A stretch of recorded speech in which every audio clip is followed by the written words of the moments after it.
The pressure is getting even higher for Minnesota Governor Tim Walz. Nearly 100 mayors in his state penned a letter to leaders expressing concerns over the state's fiscal policy amid the ongoing fraud scandal.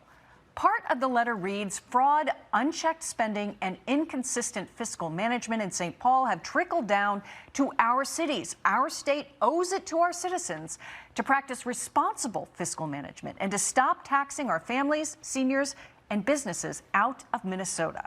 Let's bring in now Andrew Mullen, the mayor of Wayzata, Minnesota. He is one of the mayors who signed onto this letter. Sir, thank you for joining us on this Christmas Eve. We greatly appreciate your time. In your words, yes. Why did you sign onto this letter? Why is it so important? Sure. Well, good morning and Merry Christmas to you in studio and to all your viewers. You know, Minnesotans this season are waking up to coals in their stockings thanks to their government and a Grinch who stole Christmas, which is this egregious fraud. You know, many mayors signed onto this letter, including me. You know, in addition to the fraud, I have profound concerns about the macro level economy of Minnesota and how we're going to pay to clean up this mess and go forward. And you know, if you're a mayor, you're on the front lines, right? You're out there providing the basic services of police, fire, water, streets. And with all of this egregious fraud and overspending, what's left over to trickle down to invest in our local communities? Our taxpayers are going to make up the difference in the form of property taxes locally. And that's the primary reason why I signed on. We have to get them to pay attention, not to just the fraud, but what's the macro level path forward to fix it and to take a step out of this hole. Yeah, and some of the points that are made here is that really you're looking at like the Minnesota Chamber of Commerce report and some of the challenges that the state is facing, where the state is ranking compared to all of the other states all across the nation, and also making the argument that, you know, all of your cities are facing slowed business investment, rising costs. There are tax issues at play here as well. I mean, what do you want to say to your state government? What changes would you like to see? Well, sure. If you note that Minnesota Commerce report, it's a rolling 5-year report, and we in Minnesota slipped from the middle to top to the bottom third to the bottom fifth. GDP growth 33rd out of 50, job growth 39 out of 50, labor force growth 40 out of 50, median household income 46 out of 50. All across a backdrop of one of the highest overall tax rates in the country. The second highest, actually, and the 6th highest income. And so when you look at how are we going to pay for all this, we have to start talking about how do we provide the inputs to the outputs, meaning a robust economy puts pay into the system that allows us to invest in our infrastructure and where appropriate social services and a safety net. But we've come from an $18 billion surplus in this biennium, looking forward 2 years to a $2 to $3 billion deficit. Someone's going to have to pay for that. And what I think about for our local folks is what are the trade-offs that are going to be made in the investments in infrastructure, in police and fire, in water, and things that are basic, right? And so it's not just the fraud, it's now how do we clean it up? Yeah, the shift in that from a surplus to a deficit is worth noting as well. But I don't want to leave this fraud story out of what we're talking about because it is such an enormous scandal. And the amounts that we're talking about in the billions. Here is your governor. We're going to listen real quick, and then I want to get your response. Here's Governor Walz. Sure. What we found is these are poorly written, and it left openings, and the goal was to get the money out. We'll fix that. But yeah, I'll take accountability for it. But what you're seeing here is you're seeing a weaponization. We'll continue to fix it. They're going to continue to come up with numbers that don't have it there, and it's sensationalized. I don't expect anything different from this administration. So he makes an argument that the numbers are sensationalized, not as big as what they seem, but this is pretty big, into the billions. I mean, I don't know if his argument is, oh, it's merely millions, but your thoughts? Well, I don't look at this as a partisan issue. It's really about how are we spending our neighbors' money. And from my chair, there has to be transparency and accountability. Talks about taking responsibility, but I don't hear anything about what we're going to do to fix it. It is what it is. We need to hold those accountables that committed this fraud, but then we got to look to how are we going to change our policies and our macro level environment to crawl out of this hole. And that's what I don't hear from the governor. Mayor Andrew Mullen, thank you so much for joining us. Merry Christmas to you and all the people of Wayzata and Minnesota, I suppose. Merry Christmas. Yeah, Merry Christmas. So nearly 100 Minnesota mayors expressing deep concern over the shocking fraud in their state that we're still trying to get to the bottom of. In a letter to Governor Tim Walz, who's running for re-election, they write, quote, fraud, unchecked spending, and inconsistent fiscal management in St. Paul have trickled down to our cities, reducing our capacity to plan responsibly, maintain infrastructure, hire and retain employees, and sustain core services without overburdening local taxpayers. The Trump administration freezing $5.5 million in small business loans to Minnesota has the entire fraud scandal costing taxpayers up to $9 billion, and much of that money has left the country. Cross Lake, Minnesota Mayor Jimmy Purefeast spearheaded the letter. He joins us now, along with fellow signer, South St. Paul Mayor Jimmy Francis. Let's start with you, Mayor Purefeast. Tell me what prompted you to take action and marshal the other mayors. You know, this originally started with 8 local mayors of the Brainerd Lakes area, seeing the policies coming out of the Capitol that are hurting our industry. We're very focused on tourism, and it's hard for businesses to retain employees and have some money coming in. So we decided to pen a letter. After I had posted it, mayors from across the state of Minnesota have said, this is great, how can I sign on? And so ever since then, I have championed and spearheaded this letter, and we have over 100 mayors now that are on this letter, and it's only continuing to grow. Mayor Francis, how has your community been hurt? Well, thanks for having us on and talking about this. My community is reaching out to me because they're not getting answers from DHS, from other legislators, and they're scared. There's so much unknown for what those programs are. And, you know, as a mayor, we are the front line. We try to help them. And so we've been taking them to our county officials to try to help them at least just get answers to their questions, because there's so much unknown and everything just stopped, which, you know, is part of that process. But there's so much no communication that's happened that those that are receiving those benefits are really scared and, you know, frightened of what's next because they don't know. Medicaid's been raided, and also programs like Feeding Our Future. You're talking about $300 million gone. House stabilization, $302 million gone over 4 years. Autism treatment, which is basically just despicable, taking money set aside for kids with autism and giving it to parents with kids without autism, which is nuts, $192 million, and $6 million in encouraging leaders, nonprofits. So that's generally, so all this money's gone. When did you become aware of this, Jackson? You know, I would say there was talk at the beginning of this current year, but within the last 3 months, this has really gone downhill. And Brian, if we do the quick math, $9 billion in fraud divided by 5.79 million Minnesotans comes out to roughly be $1,500 a person that each Minnesotan, each hardworking Minnesotan has had stolen from them from the Walz administration and the policies coming out of St. Paul. Do you believe the Attorney General knew nothing about this, Mayor Francis? Do you believe the governor knew nothing about this? Look, I'm not a Democrat. I'm not a Republican. I'm a Minnesotan, and I'm frustrated with how it had happened, as well as the communication that's happened. So, really, our mayors are joining together not to point fingers and blame, but we're here to help solve the problem. That's what we do. That's what city councils do. That's what mayors do. We solve problems. We don't get to pass the buck off to somebody else. Right. And when fraud or anything bad happens in our community, you know, people lose their jobs and people get put on performance improvement plans. We don't see any of that. And we're expected to do that when things come with our state funds. They come with strings and they come with audits. And so, again, we're frustrated. We feel like we're put in a position that they're not put in, and they get a free pass, but we just have to struggle. And our communities are struggling. They're trying to make the ends meet at home. And we hear it. I know it's nice to be nice, but you also have to get to the bottom of it, which means you're going to have to find out who's responsible, which means ultimately you have to point fingers. I'd like to find out if that money went to luxury real estate because someone bought it, luxury vacations, luxury vehicles, stacks of cash that might have left the country. You're talking about over 80 people have been indicted, many of which are convicted, and Jackson, many of them from the Somali community. There's a sense that if you accuse them of corruption, you be called a racist. Have you heard that? I haven't heard that personally, but yes, I think it was hard to talk about Somalis or for the Democrats to talk about Somalis, but it doesn't matter if you're Somali, if you're African American, if you're white. Fraud is fraud. And if you're stealing fraud, you should be held accountable. And who do you think should be holding them accountable? The mayors can only do so much. We have the Treasury doing an investigation. Go ahead. I fully agree. I think the feds need to come in and do a full audit of the Minnesota books. Right. And you notice in the 100 mayors, I don't know who's a Republican and who's a Democrat. I just saw 100 mayors because it doesn't really matter. It doesn't matter. We're all trying to advocate for our communities. Absolutely. You Trust. deserve better.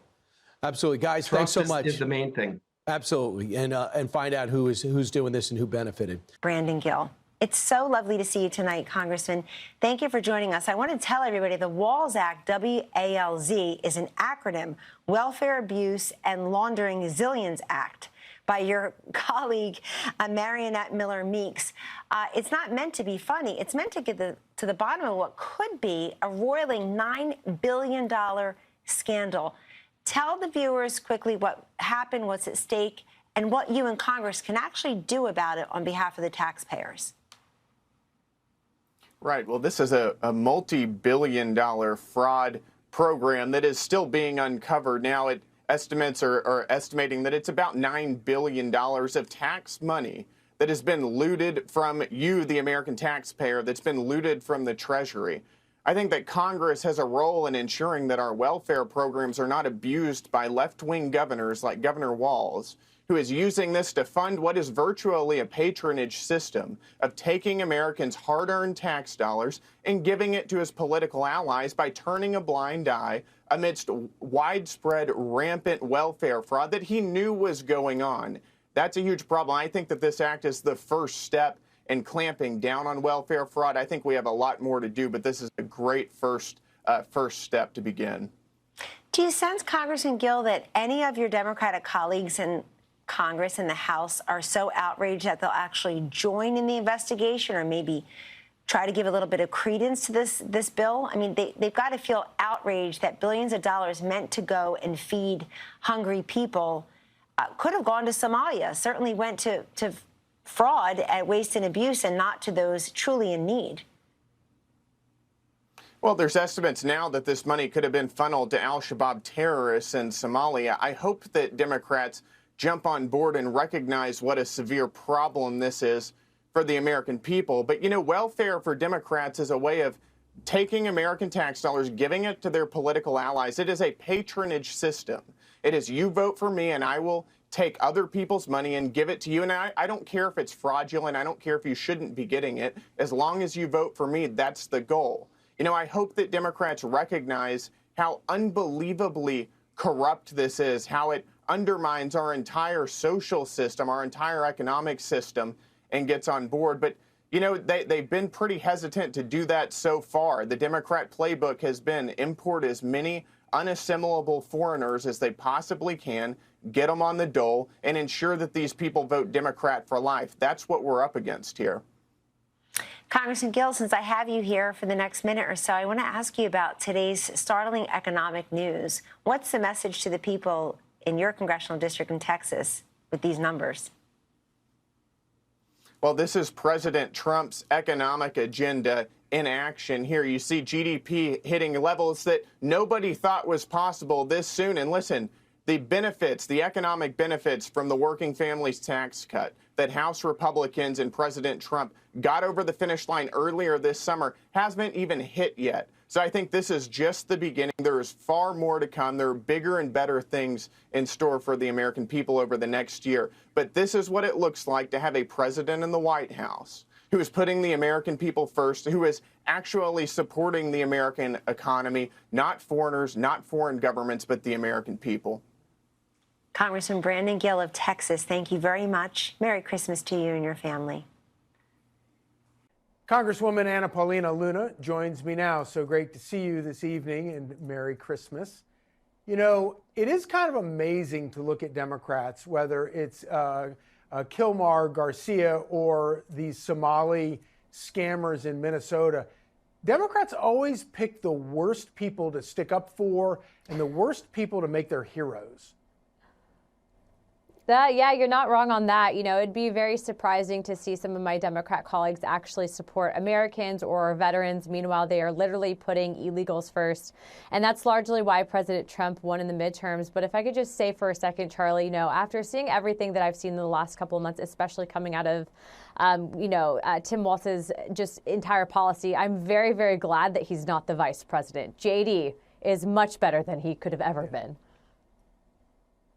No, it's really remarkable, but it's also important to remember that, he's been governor there, and so many of the people that have been caught up in this scam have been political donors to him and to Ilhan Omar, and it does make you kind of stop and wonder. And of course, we're talking about tax dollars that all of us across the country have paid to the federal government that got funneled through Washington, D.C. into the coffers of these donors, apparently powerful donors, who are managing to get Tim Walz and Ilhan Omar to do what they want to do what they want in terms of getting money back to them, and that's how they've managed to steal the money. Well, there definitely needs to be criminal investigations looking into this, especially, I think, at the federal level. But, here's also another angle in that we know that this is a huge problem. It was interesting because I know just in the last, I guess, week or so, Walz managed to actually set up a fraud investigative committee, but he's about 7 years too late. I think ultimately what needs to happen is, these members of Congress apply for earmarks, specifically on legislation. And I think that needs to freeze. I obviously think that the DOJ needs to get involved, but it's really disheartening because you actually do see, I can tell you, people across the country are saying, they might not be getting their benefits, whatever it might be. You have veterans that are homeless right now, and whenever that fraud takes place, you're literally taking away from the people that need it the most, the people that have served our country and Americans that have paid into the system. Yeah, and it's a complete scam on not only the rest of us, but also so many of their own voters who got lied to. But we very much appreciate I know that you are keeping a close eye on that, and we'll help get to the bottom of all of it. And Merry Christmas to you. God bless. Thank you. So the Trump administration is getting a $170 billion funding surge for ICE and Border Patrol. That's going to go through 2029. Officials say they plan to hire thousands of new agents and open new detention centers. But 66% of voters say they're concerned about ICE detentions and deportations. That's according to our Fox News polling. For more on this, we're going to bring in former acting ICE Director Jonathan Fahey. Jonathan, always great to see you and talk about this subject with you. I want to talk about that polling, call for number 3 here. So obviously, Trump ran on the border, fixing the border. The border's closed now. Barely anybody's crossing. But a majority of Americans apparently disapprove of his handling of immigration. There's obviously been controversy about getting illegal immigrants out of the country and ICE and Border Patrol operations. There's been pushback all over the place. How do you read into that polling there? And should there be alarm bells going off for the Trump administration ahead of the midterms next year? Well, I think part of the polling is Trump, in many ways, has already solved the problem. As you know, from spending so much time yourself down at the border, there's just nothing going on down there, and people aren't coming over. So a lot of Americans still don't see the overall threat of illegal immigration. And the Democrats, frankly, they've spent so much time disrupting and obstructing ICE in every respect, along, with the help of the media, that I think they have sort of advanced a narrative that's been helpful to them. But ultimately, I think this is going to go back Trump's way on the polling and also public safety, because we're going to see, we've already seen the crime numbers where they're going to be this year. We're going to have record decreases in crimes, particularly the most serious crimes. We're also sort of dovetailing on your last story. We're going to have a massive drop in overdose deaths. So people will be able to see that these things are working. Plus, on top of that, wages for Americans are rising. Jobs are going to American workers. So all these things, once they all come together, people will see that President Trump's policies really do benefit Americans. And the Democrats' narrative, they always put illegal aliens ahead of public safety, ahead of American citizens. But I do think they've spent so much, the Democrats have spent so much time on the disruption. But I think when the numbers come in, next year settles in, I think it'll be a lot calmer. People will just be moving out more smoothly, and quality of life in America will get better. And to your point, Democrats have been resisting ICE operations pretty much at every turn. And Governor Tim Walz of Minnesota, no stranger to that. Take a listen to what he said here, essentially saying that ICE raids in Minnesota are potentially white supremacy. Take a listen. This is what happens when your own federal government wages war against you. This is what happens when they target communities for their own benefit. This is what happens when they scapegoat. And this is what happens when they no longer hide the idea of white supremacy, when you hear the Vice President of the United States talk about now white people won't have to apologize for being white. I would not put it past this administration to target midnight mass services amongst folks going to worship, because that's who they are. Jonathan, what do you think the American public thinks when they hear sound bites like that? Yeah, Tim Walz always sort of seeks out the new low in rhetoric, and I think it really does show they don't really have an argument, because you hear him and you hear Pritzker and some of these other people talking about how it's harming the communities, but then when you take a step back, you see things like crime is down, things are better in these communities. So it's really hard for them to maintain that argument in any way other than the short term. But it really just, we've seen Tim Walz, I mean, remember, I think it was last May at a commencement speech, no less, he was calling ICE agents Nazis, but again, if you had a serious argument, you'd make it. If you don't, you call people names, and that's what Tim Walz is doing, because there's really no defense of the Democrats' position of basically mass amnesty for all the people Joe Biden brought in here illegally. It's interesting, Donald Trump, they are offering $3,000 for people to leave voluntarily. The Democrats should be praising that effort, because it doesn't include any arrest by ICE, any interaction with ICE, and yet they still don't like that. So we know their real agenda has nothing to do with ICE, nothing to do with ICE agents or white supremacy or anything else. It has everything to do with mass amnesty for all of the illegals that they encouraged and brought in under Biden. Well, 2026 is certainly setting up to be a heated year on this topic, because as we mentioned off the top, ICE is getting a whole lot of money. They say they're hiring another 10,000 officers. That's going to more than double their rank and file. So there's going to be a lot more operations out there, and probably a lot more ticked off Democrats. Jonathan Fahey, great to see you, and Merry Christmas to you. Now to this, Minnesota Governor Tim Walz is in hot water over fraud in his state. Now one GOP lawmaker is fighting back with the Walz Act. Congresswoman Miller Meeks saying, quote, the Walz Act is named for a reason, to ensure this level of negligence can never be repeated anywhere else in America. This bill puts hard safeguards in place to protect taxpayer dollars, shut the door on scam artists, and bring real accountability back to government programs. The Small Business Administration also taking action. SBA Administrator Kelly Loeffler announcing on X in part, today I informed Governor Tim Walz that the SBA is halting $5.5 million in annual funding to Minnesota, pending further review. Pressure is also building at the local level. Minnesota mayors speaking out over concerns state fiscal policies are hurting their residents. Within the last 3 months, this has really gone downhill. And Brian, if we do the quick math, $9 billion in fraud divided by 5.79 million Minnesotans comes out to roughly be $1,500 a person that each Minnesotan, each hardworking Minnesotan has had stolen from them from the Walz administration and the policies coming out of St. Paul. I'm not a Democrat. I'm not a Republican. I'm a Minnesotan, and I'm frustrated with how it had happened, as well as the communication that's happened. So really, our mayors are joining together not to point fingers and blame, but we're here to help solve the problem. That's what we do.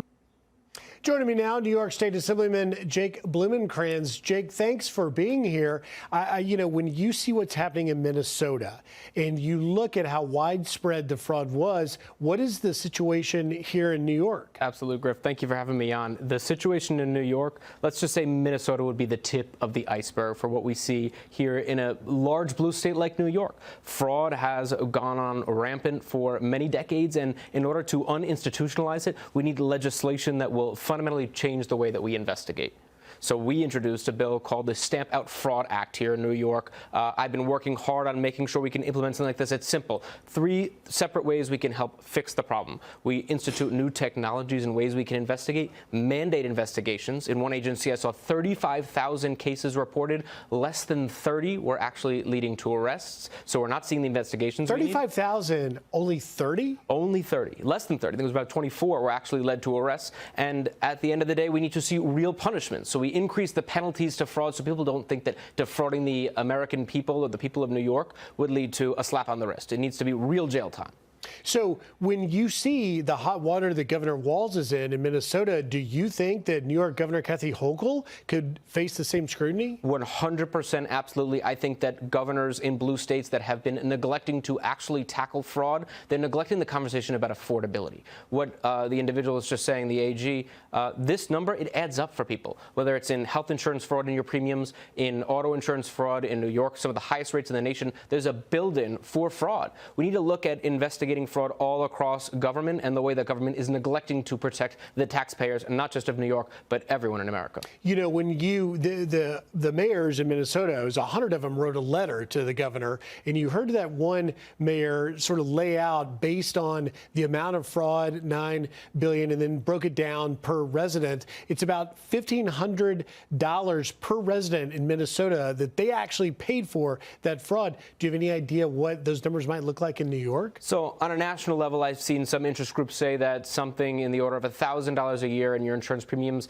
is built-in cost for fraud. Imagine what that number looks like in a state like New York with some of the highest rates in the nation. I think when it comes to fraud in the benefit space and Medicare space, there's $100 billion of our budget. In comparison, in Minnesota, their entire budget is only $66 billion. That $100 billion is just for Medicare and programs here in New York. Imagine how much bigger that number is at the size and scale in a place like you. So when you see Congresswoman Miller Meeks trying to introduce this Walz Act and SBA Administrator Kelly Loeffler withholding Minnesota money, do you see that as something that could actually help not only in New York, but on a national level? Well, I entered politics for one simple reason. We need accountability in government that works for taxpayers. I've been trying to get this fight into the spotlight for a long time. If something like the removal of funds from a state sheds light on this topic and sheds light on investigations, I think we need to start taking this very seriously, and they're great first steps in a long road to make sure the American taxpayers are held to the highest standard possible. Bottom line, and I'll just ask you lastly,